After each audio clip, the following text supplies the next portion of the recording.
दोस्तों नमस्कार। Perfect picture के इस कार्यक्रम में आपका स्वागत है।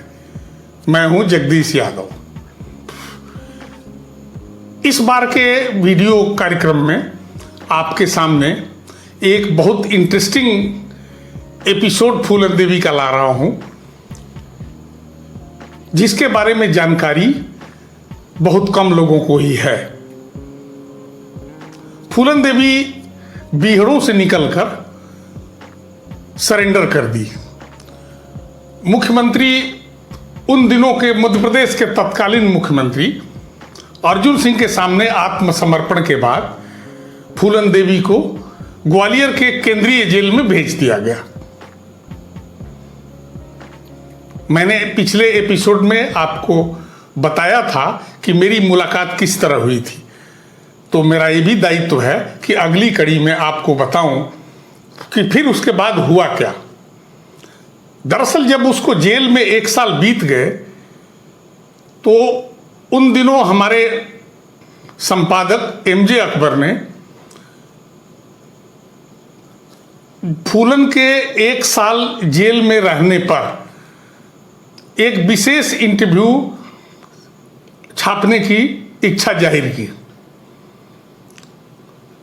अब ये कैसे संभव होगा, इसके लिए हमारे 2 मित्र, जिनमें एक बहुत वरिष्ठतम रिपोर्टर और एक सीनियर फोटोग्राफर, ग्वालियर से लेकर भोपाल तक की यात्रा करके इससे जुड़े हुए अधिकारियों और मंत्रियों से परमिशन लेने का प्रयास किया। खैर परमिशन तो नहीं मिला और उन्हें बहरंग वापस आना पड़ा। यह सूचना मुझे भी मिली कि यह काम नहीं हो पाया। चूंकि मैं जेल में जाने से पहले उसके ऊपर तस्वीरें कर चुका था, तो मेरे मन में कुछ उत्सुकता औरों से ज़्यादा ही थी और मैं ये कोशिश में जुट गया कि मैं ये संदेश अपने एडिटर को दे दूं कि क्या मैं ट्राई करूं। संदेश पहुंचा। तब के लखनऊ स्थित हमारे रिपोर्टर संतोष भारती जी, जो आज के समय में अपनी पहचान के मोहताज नहीं हैं, उनको लोग जानते हैं, हम दोनों ग्वालियर निकल पड़े। संतोष भारती जी के एक मित्र कांग्रेस के एक्टिविस्ट थे जो ग्वालियर में रहते थे।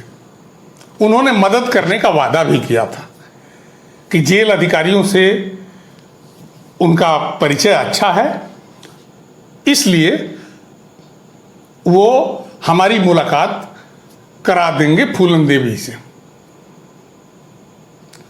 2-4 दिन रुके हम ग्वालियर में, बातचीत की गई और अंततः वह समय आया जब हमें ग्वालियर जेल में इंटरव्यू और फोटोग्राफ खींचने का मौका मिल गया। अब हम दोनों लोग जेल में पहुंच गए। रिपोर्टर के लिए तो बहुत आसान होता है, क्योंकि उसके पास इक्विपमेंट जैसी कोई चीज नहीं होती। एक कलम और एक कागज ही बहुत है। लेकिन फोटो जर्नलिस्ट के साथ कैमरा होना आवश्यक है, और उस जमाने में मोबाइल भी नहीं थे कि स्मार्टफोन से पिक्चर कर लेंगे, तो हमें प्रोफेशनल कैमरा ही लेके जाना पड़ता था।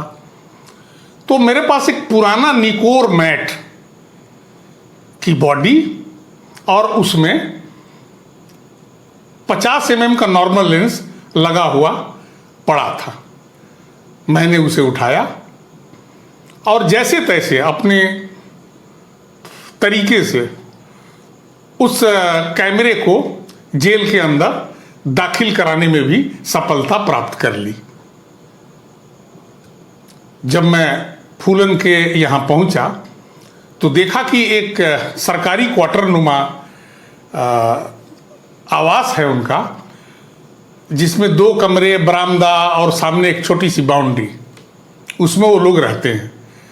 हमारे पहुंचने पर झट से उन्होंने मुझे पहचान लिया। फूलन देवी ने भी और उसके गैंग के अन्य साथियों ने भी एक तरह से उत्सव की तरह एक तरह से शोर सा मचाने लग गए कि अरे बाबूजी आ गए जो जेल में भी आए थे। लेकिन हमारे लिए यह उत्सव बहुत असुविधा भरा था। विभागीय लोगों को जानकारी हो जाए तो ये कतई संभव नहीं है कि हम जेल के अंदर इंटरव्यू कर लेंगे और फोटो खींच लेंगे। सो हमने उन्हें शांत कराया और उन्हें बताया कि आप लोग शोर न करें, अन्यथा हम अपने कार्यक्रम में फेल हो सकते हैं। लिहाजा वो मान गए। मेरा सामना जब फूलन से होता है तो मैं देखता हूँ थोड़ा सर्दियों का दिन है, गुनगुनी सर्दियाँ हैं। उनके अहाते में, उस क्वार्टर के अहाते में धूप है।